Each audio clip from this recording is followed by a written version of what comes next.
اعوذ باللہ السمیع العلیم من الشیطان الرجیم بسم اللہ الرحمن الرحیم ربنا لا تزغ قلوبنا بعد اذ ہدیتنا وہب لنا من لدنک رحمہ انک انت الوہاب۔ عزیز طلبہ، السلام علیکم ورحمۃ اللہ وبرکاتہ۔ امید ہے آپ سب خیریت سے ہوں گے۔ شرح المدوم کتاب صوم درس نمبر 153 میں سن رسیدہ مرد اور عورت کے روزے کا حکم بیان کیا جائے گا۔ روزے کے متعلقہ مسائل پر گفتگو ہو رہی ہے اور اس میں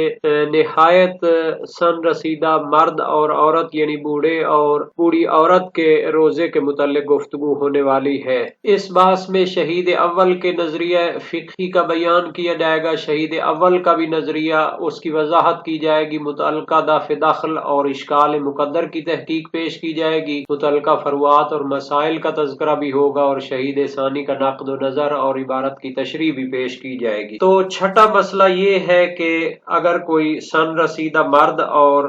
بہت عمر رسیدہ بوڑھی عورت ہے جو اصلاً روزہ نہیں رکھ سکتے، یا اگر روزہ رکھنا چاہتے ہیں تو بہت زیادہ مشقت کا سامنا ہوتا ہے، تو واجب نہیں ہے کہ وہ روزہ رکھیں اور ان پر قضا بھی واجب نہیں ہے، بلکہ ہر دن کے بدلے میں ایک مطعم فقیر کو دیں گے۔ اور قضا کے ساقط ہونے کی دلیل یہ ہے کہ چونکہ وہ روزہ نہیں رکھ سکتے،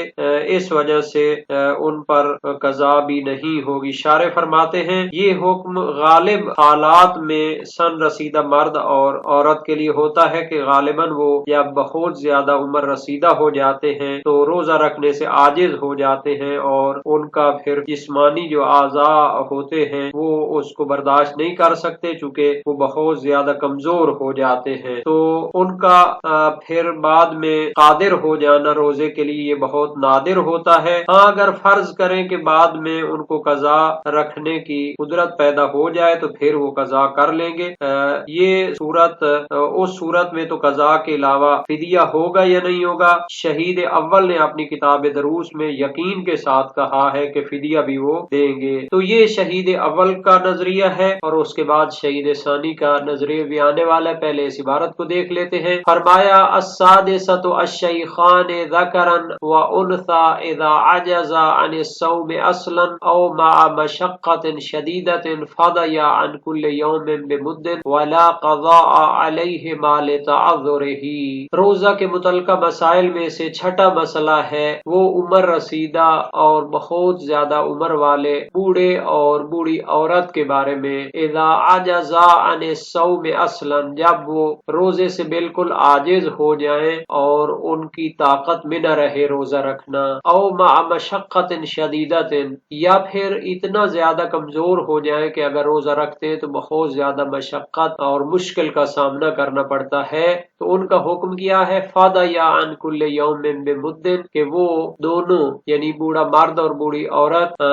ہر دن روزے کے بدلے میں ایک مطعم فقیر کو دیں گے، ولا قضاء علیہما، اور ان پر قضا بھی واجب نہیں ہے لتعذرہ، چونکہ جب اصل روزہ وہ بڑھاپے کی وجہ سے نہیں رکھ سکے تو بعد میں بھی قضا رکھنا بھی ان کے لیے مشکل ہوگا اور ان کی برداشت میں نہیں ہوگا، جس وجہ سے اصل روزہ ان کو معاف ہوا ہے، اسی طرح اس کی قضا بھی معاف ہے اور ہر دن روزے کے بدلے میں وہ ایک مطعم دیں گے۔ وَهَذَا مَبْنِيٌّ عَلَى الْغَالِبِ مِنْ أَنَّ عَجْزَهُمَا عَنْهُ لَا يُرْجَى زَوَالُهُ لِأَنَّهُمَا فِي نُقْصَانٍ، اور یہ جو حکم ہے کہ ان پر قضا واجب نہیں ہوتی، یہ مبنی ہے غالباً بوڑھا مرد اور بوڑھی عورت جو ہوتے ہیں جب وہ عاجز آ جاتے ہیں روزہ رکھنے سے اپنے بڑھاپے کی وجہ سے، لا یرجا زوالہ، تو پھر اس کے بعد بھی اس کمزوری کے ختم ہونے کی امید نہیں ہوتی، کیونکہ عمر کے تقاضے کے مطابق ان کے اعضاء اور جوارح اتنے کمزور ہو جاتے ہیں کہ اب وہ ریپیئر ہونے کے یا واپس طاقت کی طرف آنے کی امید بھی نہیں ہوتی، لأنہما فی نقصان، چونکہ وہ بڑھاپے کی وجہ سے اور اپنی عمر کے آخری حصے میں پہنچ جانے کی وجہ سے وہ کمزوری اور مسلسل کمی کی طرف جا رہے رہے ہوتے ہیں۔ وَإِلَّا فَلَوْ فُرِضَ قُدْرَتُهُمَا عَلَى الْقَضَاءِ وَجَبَ، ورنہ اگر فرض کیا جائے کہ ماہ رمضان میں وہ روزہ رکھنے سے عاجز تھے لیکن بعد میں قضا رکھنے کے لیے ان کو قدرت حاصل ہو گئی تو واجبہ، تو پھر قضا کرنا واجب ہوگا۔ وَهَلْ يَجِبُ حِينَئِذٍ الْفِدْيَةُ مَعَهُ قَطَعَ بِهِ فِي الدُّرُوسِ، آیا جب وہ بعد میں قضا رکھنے کی قدرت پیدا کر لیتے ہیں تو قضا تو واجب ہے، آیا اس کے ساتھ فدیہ دینا بھی واجب ہے یا نہیں ہے؟ تو شہید اول نے اپنی دروس شرعیہ میں یقین کیا ہے کہ اگر بعد میں ان کو قدرت حاصل ہو جاتی ہے قضا کی تو قضا بھی کریں گے اور ساتھ فدیہ بھی دیں گے۔ یہاں تک شہید اول کا نظریہ مکمل ہوا۔ اب شہید ثانی اپنا نظریہ بیان کرنا چاہتے ہیں۔ وَالْأَقْوَى أَنَّهُمَا إِنْ عَجَزَ عَنِ الصَّوْمِ أَصْلًا فَلَا فِدْيَةَ وَلَا قَضَاءَ وَإِنْ أَطَاقَاهُ بِمَشَقَّةٍ شَدِيدَةٍ لَا يُتَحَمَّلُ مِثْلُهَا عَادَةً فَعَلَيْهِمَا الْفِدْيَةُ ثُمَّ إِنْ قَدَرَا عَلَى الْقَضَاءِ وَجَبَ۔ شہید ثانی اپنا نظریہ بیان کرتے ہیں کہ سن رسیدہ بوڑھے اور بوڑھی عورت کے بارے میں تفصیل دینی چاہیے کہ اگر وہ اصلاً روزہ رکھنے سے قاصر ہیں اور عاجز ہیں تو نہ ان پر قضا واجب ہے نہ فدیہ واجب ہے۔ اگر وہ اصلاً ایسی عمر کو پہنچ جاتے ہیں کہ پھر وہ روزہ رکھنے کی طاقت نہیں رکھتے، عاجز ہو جاتے ہیں، فلا فدیۃ ولا قضاء، تو اس صورت میں نہ فدیہ واجب ہے اور نہ ہی قضا واجب ہے۔ وَإِنْ أَطَاقَاهُ بِمَشَقَّةٍ شَدِيدَةٍ لَا يُتَحَمَّلُ مِثْلُهَا عَادَةً فَعَلَيْهِمَا الْفِدْيَةُ، اور اگر وہ روزے کی قدرت رکھتے ہیں لیکن مشقت شدیدہ اور شدید مشکل کے ساتھ اس کو برداشت کر پائیں گے کہ لا يتحمل مثلها عادتاً، ایسی مشقت اور ایسی مشکل کے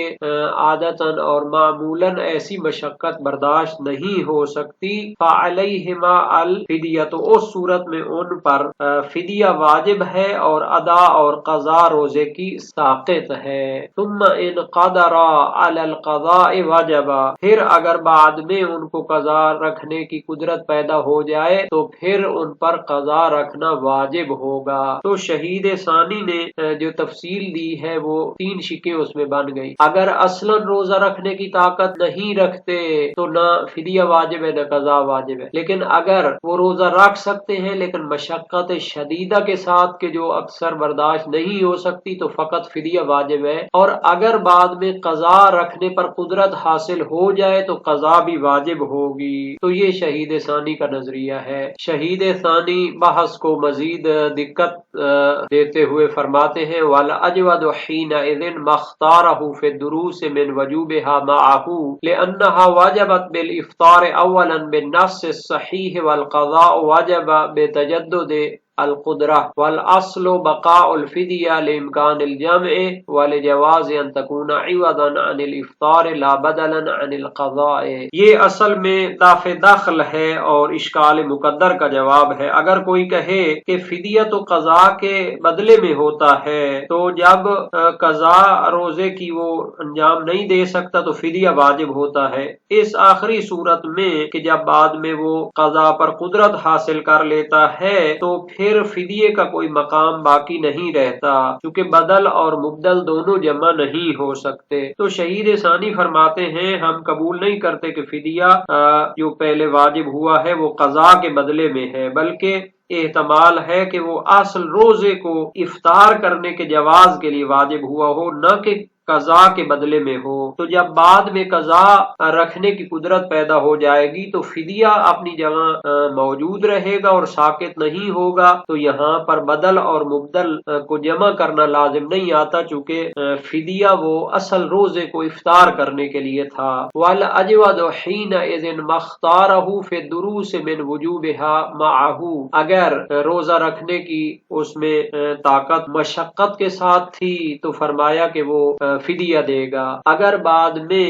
قدرت قضا پر حاصل ہو جاتی ہے تو قضا بھی کرے گا۔ والاجود حینئذ ما اختارہ فی الدروس من وجوبها معہ، بہتر قول یہ ہے جو شہید اول نے اپنی دروس شرعیہ میں اختیار کیا ہے کہ قضا کے ساتھ فدیہ بھی واجب رہے گا، لأنہا واجبت بالافطار اولا بالنص الصحیح، چونکہ فدیہ واجب ہوا ہے بالافطار اولا، جو اس نے روزے کو ماہ رمضان میں افطار کیا تھا مشقت ہونے کی وجہ سے، اس کے ساتھ ہی فدیہ واجب ہو گیا تھا بالنص الصحیح، اور اس کے لیے روایت معتبرہ اور صحیحہ اور حجت موجود ہے۔ والقضاء واجبت بتجدد القدرت، اور بعد میں جو قضا واجب ہوئی ہے وہ تو اس کے لیے قدرت جدید حاصل ہو گئی، اس وجہ سے قضا واجب ہوئی۔ تو والاصل بقاء الفدیت، تو قضا اپنے جو ہے شرائط پوری ہونے کی وجہ سے واجب ہوئی ہے،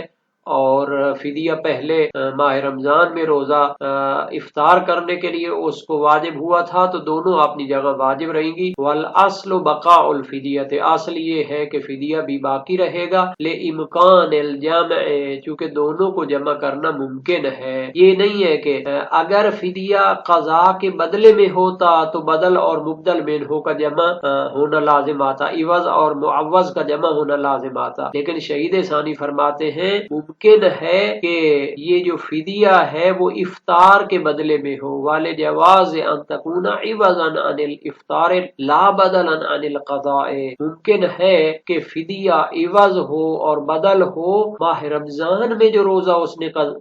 افطار کیا تھا اس کے بدلے میں ہو، نہ کہ فدیہ قضا کے بدلے میں ہو۔ اگر قضا کے بدلے میں ہوتا تو بعد میں جب قضا کی قدرت پیدا ہوتی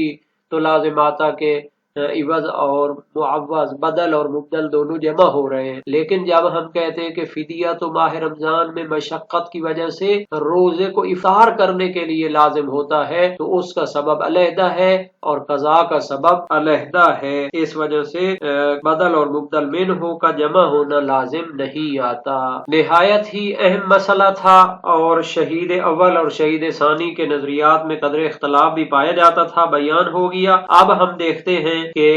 یہ جو فرمایا تھا شہید اول نے کہ جب وہ روزہ رکھنے سے عاجز ہوں تو ہر دن کے بدلے میں ایک مطعم دیں گے اور قضا واجب نہیں ہے، تو اس کے لیے نصوص اور روایات موجود ہیں۔ صحیح عبد الملک بن عتبہ ہاشمی سألت ابا الحسن علیہ السلام عن الشیخ الکبیر والعجوز الکبیرہ التي تضعف عن الصوم في شهر رمضان قال يتصدق عن كل يوم بمد من طعام من حنطة، میں نے سوال کی امام کاظم علیہ السلام سے سن رسیدہ بوڑھے مرد اور بوڑھی عورت کے بارے میں جو ماہ رمضان میں روزہ رکھنے سے قاصر ہوتے ہیں، فرمایا ہر دن کے بدلے میں ایک مدام اور گندم دیں گے، صدقہ کریں گے۔ وسائل و شیعہ باب 15 ابواب من یصح منہ الصوم میں حدیث موجود ہے۔ صحیح محمد ابن مسلم کوفی جلیل القدر سکہ راوی ہیں، امام باقر علیہ السلام کے دور میں جلیل القدر